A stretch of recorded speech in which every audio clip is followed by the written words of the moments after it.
Okay, so halfway through, we have problem number 6. We have here hyperbolic sine 2x over 1 plus hyperbolic cosine 2x. So, what we can do here is, mapapansin nyo, meron tayong dalawang double angle, ano? Wala tayong hyperbolic function identity dito. Okay?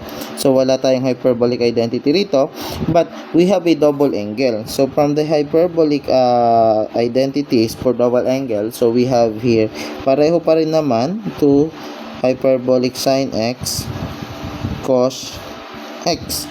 Pareho pa rin sa trigo, ano? So, divided by 1 plus, so ano yung double angle ng cos 2x? That is cos squared x plus sine squared x. Hindi po ito equal to 1, ano?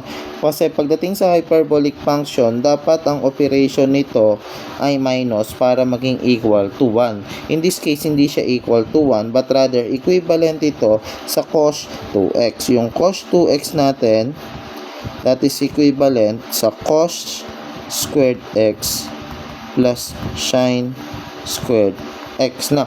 So, that is an identity. Okay. But here we can find also another identity.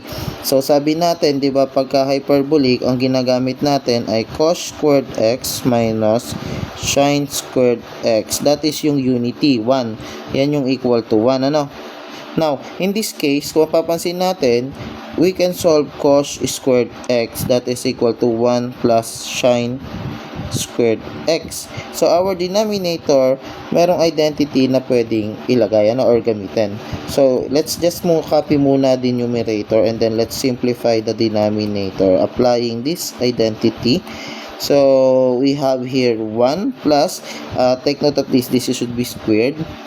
1 plus sine squared x, that is cos squared x, plus meron pa tayong remaining cos dito, so cos squared x, or that is just simply 2 hyperbolic sine x cos x over 2 cos squared x, or cancel ito, yung cos natin makakancel yung isa, so we have hyperbolic tangent x.